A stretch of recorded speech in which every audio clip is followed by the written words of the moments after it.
Hey guys, so I thought I'd do a video where I go over some of the knots that we learned today in our class on making shepherd slings.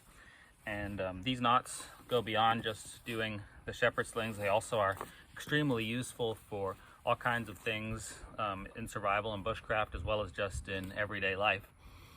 So one thing I wanted to mention, at the class we were using some real thin cordage. And when you're doing these knots, especially when you're learning them for the first time, it makes it a little easier when you have like a bigger rope, like this one right here. So I'm actually going to show you guys the same knots, but with this larger rope, it might make it a little easier to learn. So you guys can go over them. All right. So first off, what we're going to do is go over the sheep bend. All right. The sheep bend is extremely useful for tying two ropes together, especially when one of the ropes is smaller than the other one. So an example I gave was if you were on a high building and you needed to tie a bunch of odd materials such as sheets and clothes together to make a rope to climb out the window if there was a fire, you could use this knot. So it has a lot of uses. You can use it to make a makeshift hammock, you can use it to make a backpack, or all kinds of just anything where you need to tie two odd pieces of material together. It's also useful if like you're tying together vines or pieces of bark or rope, and you just need something that'll tie it together where it's not going to break. This is a good knot to know. All right, so for the sheep bend, you're going to take one part of your material and fold it to make a loop, just like that. You're going to take the other side, the other piece of material, and this is going to come up through the loop like a snake coming out of a hole. Now you're going to go underneath everything. Make sure it don't go underneath this rope. This rope needs to stay out of the way. You're gonna, with my thumb, I form a loop right there. And then you're gonna go into that loop. Like that. And if I do it another time, then we get a double sheep bend, which is a little bit stronger, which is what we're using for the class. All right, so now to dress it, I'm gonna continue holding on to this loop, and I'm going to hold on to this end, and I'm going to pull. And I'm just going to slide everything up to the end, tighten everything up, and that's the knot right there. All right, so that's the double sheep bend. You always want to look at how the knot looks. There's no crossover. You just have the two going underneath and the loop and the one going through.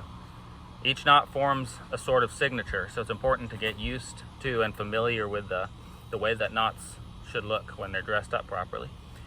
All right, to undo it, it's pretty simple. You just pull this loop, pull it like a tab backwards, and everything comes out pretty easy. This is one of those knots that can tolerate a lot of tension and still be able to be untied pretty easy. So I'm going to go ahead and do again just a single sheep bend, and just remember for the double sheep bend, you just go around an extra time. So you got your loop, come up through the loop like a snake coming out of a hole. You wrap around, make sure this is out of the way.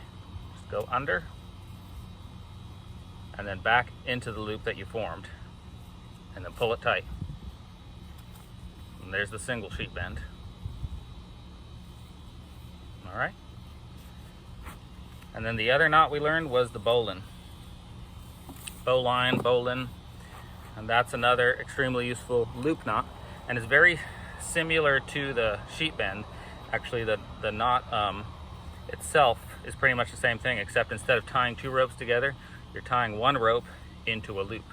So to do the bowline, you're going to create a loop like this.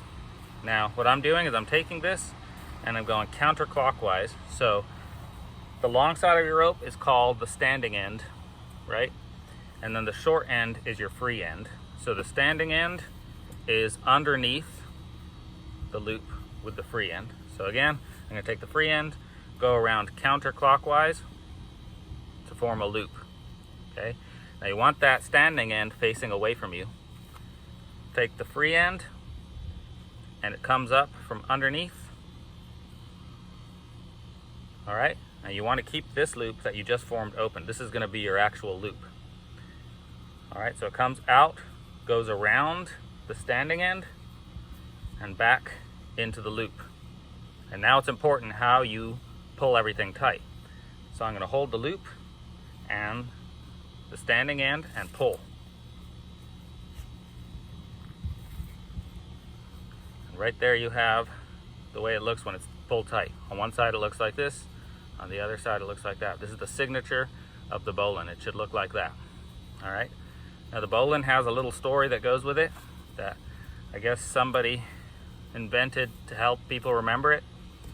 So you have a lake, all right, and there's a princess standing by the lake, and there's a dragon that lives in the lake.